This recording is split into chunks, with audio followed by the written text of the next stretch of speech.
Good morning, Hayom Yom, Yud Iyar, the 25th day of the Omer. So us Jews, when we eat bread, we're meant to have salt on the table. And one of the reasons given for this is back in the day when we had the Beis Hamikdash, back in the day when we had the temple, so whenever a sacrifice was offered, it was offered together with salt.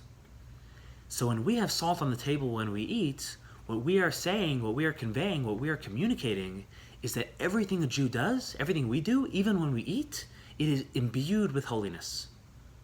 Our tables are altars to Hashem. The food we eat is a sacrifice to Hashem. It helps us connect with Hashem. It helps us better serve Hashem. And the Rebbe writes in his diary that it emerges from the various Kabbalistic and halachic sources that there are 4 things you're meant to do with regards to the salt and the bread. First of all, when you're eating bread, there should be salt on the table. Secondly, the salt should end up on the bread. You should eat the bread with salt. Thirdly, the salt shouldn't be taken and sprinkled on the bread, but the bread should be dipped into the salt. And fourthly, the bread should be dipped into the salt 3 times. And the Rebbe shares in his diary how once he was sitting by his father-in-law, the Frierdiker Rebbe, and he took some salt and sprinkled it on his bread. And the Frierdiker Rebbe corrected him. He said, "We don't sprinkle salt on the bread, we take the bread and dip it into the salt." In the rest of the Hayom Yom, the Rebbe shares with us the following. A long, long time ago, in the year 1861, on the second day of Shavuos, the 3rd Chabad Rebbe, the Tzemach Tzedek, was sitting by his meal, and he shared the following with everybody there. He told them that exactly 66 years ago to the day, in the year 1795, he was by his grandfather, the Alter Rebbe.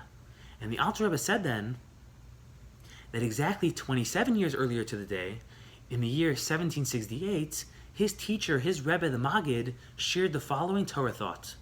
The Maggid quoted the pasuk, he quoted the verse that says, Usfartem Lachem, which is a mitzvah, is a positive commandment that you should count. It is a mitzvah that from Pesach to Shavuos, we are meant to keep count of the 49 days. We're meant to count every single day. And this is what we call Sefiras Haomer. But the Maggid said, there is a deeper meaning here. There is a deeper, less literal interpretation in these words. And that is based on the fact that the Hebrew word for count, Usfartem, is etymologically related to the word sapiros, to be sapphire-like, to be diamond-like, to be luminous, to be shiny.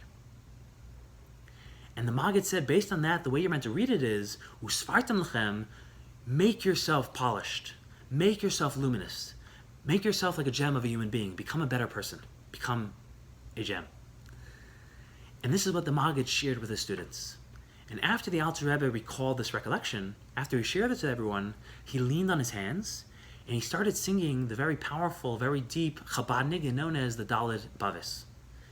And this is a very powerful and deep and amazing nigun. Many people till today actually sing it by their wedding, by their chuppah. And the Alter Rebbe was singing it, and he was lost in thought. And after a while, he lifted up his head, and he asked a rhetorical question. He said, how do you become polished? How do you become luminous? And the Alter Rebbe said, the answer lies in the following verse. The verse continues, Usfartem Lachem, you should count for 49 days. You should count for 7 weeks. You should count Sheva Shabbosis Tmimis.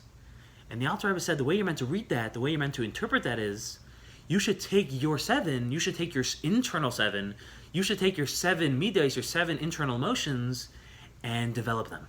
And integrate them with the other 7 emotions. Make your 7 emotions complete and full and fully developed. And what that means is Kabbalah tells us that us humans generally have 7 primal human emotions. And an immature person, an emotionally underdeveloped person, a child or an animal, so they can feel things very powerfully, very strongly, very deeply, but their emotions are very one-dimensional. And therefore, they see everything as very black and white. They see everything in very simplistic terms. An adult, though, an emotionally mature person, an adult in the real sense of the word, their emotions are a lot more complex, a lot more complicated, a lot more tangled, a lot more sophisticated.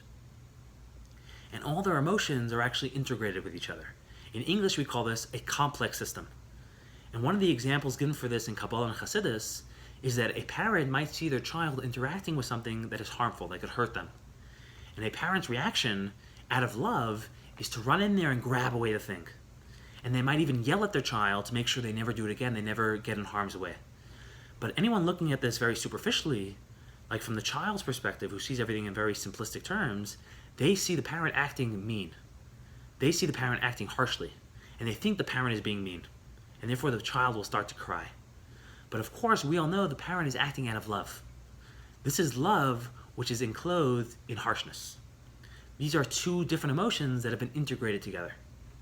And an emotionally mature person, an emotionally developed person, is someone who has a very broad emotional outlook, and all their emotions have been fully integrated with each other. And that's the meaning of why we count 7 weeks. Because each of the 7 weeks, we are meant to be focusing on one of the 7 emotions. And for a full week, for 7 days, we focus on one emotion. Every single day, we are trying to integrate that emotion with one of the other 7 emotions.